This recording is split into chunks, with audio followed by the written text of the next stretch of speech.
दृष्टिकोण इस कहानी का जो लक्ष्य है कि हर एक व्यक्ति के दृष्टिकोण अलग अलग होते हैं। कोई भी अपने ही विचार दूसरों पर थोपना नहीं चाहिए।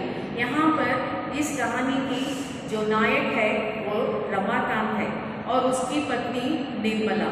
निर्मला पढ़ी लिखी रहती है, होनहार, होशियार, सुशील कन्या रहती है, पर उसकी शादी रमाकांत जैसे प्रोफेसर के साथ हो जाती है, पर वो उनके विचार अलग होते हैं। ये जो निर्मला जो है वो स्वाभिमानी रहती है और सभी के लिए वो मदद करती है। वो यहाँ पर एक छोटे से एक उदाहरण देना चाहती हूँ। तो उनके ही नौकरानी ने तेल चुराती है, तेल चुरा कर ले जाने के लिए वहाँ पे रख देती है, तो वो जिम्मेदारी भी अपने ऊपर लेती है। जैसे कि उनके पति रमाकांत घर पहुँचते हैं तो वहाँ पे तेल की कटोरी देकर पूछ लेते हैं ये तेल किसने यहाँ पे रखा, तो वो कहती है मैं ऐसे ही मैंने भूल कर रख दिया। इस प्रकार उस नौकरानी को बचा लेती है निर्मला, और फिर निर्मला उसको डांटती भी नहीं और वो नौकरानी से बुलाकर कहती है आपको कुछ भी चाहिए तो मांग लीजिए, मांग लेना चाहिए। और थोड़ा और उसको जो भी उस पोटली में वो तेल डालकर वो दे देती है उस बर्तन में, और तेल भर के देने वाली निर्मला का स्वभाव है।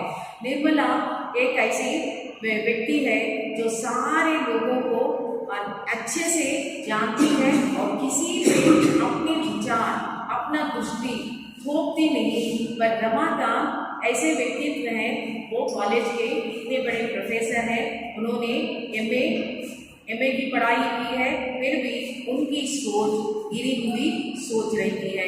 अगर कोई भी आगे से आकर भी उनकी थोड़ी मदद किए तो हाँ इसको कोई काम पड़ा है मुझसे, इसीलिए ये आगे आकर मुझे मदद करने के लिए आ गया। अगर कोई आदमी गिर गया तो उसको भी हाथ का सहारा देकर उठाने की कोशिश नहीं करते, और दूसरों के बारे में अनाप शनाप बोलना उनकी आदत है।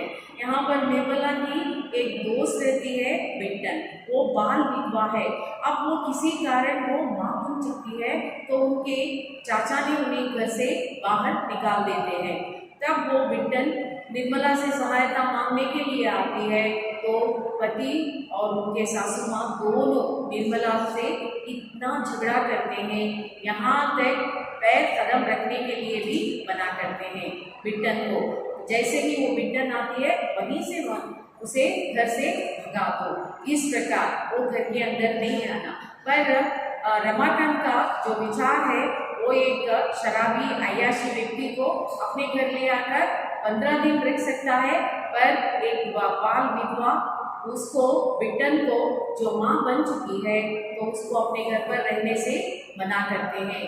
तो रमाकांत की ऐसी सोच है और निर्मला की एक कितनी अच्छी व्यवहारिक सोच है।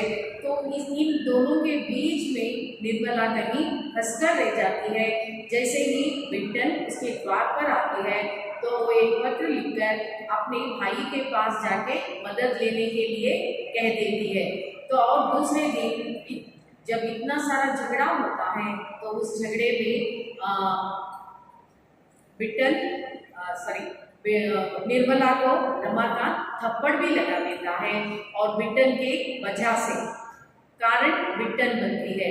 आपस में दोनों के अनबन भी हो जाता है, पर निर्मला अपना नित्य काम करते जाते हैं और रमाकांत को एक बार में माफी मांगने का मौका नहीं देती है। यही कहानी समाप्त हुई। आप मेरे चैनल को लाइक कीजिए और सब्सक्राइब कीजिए।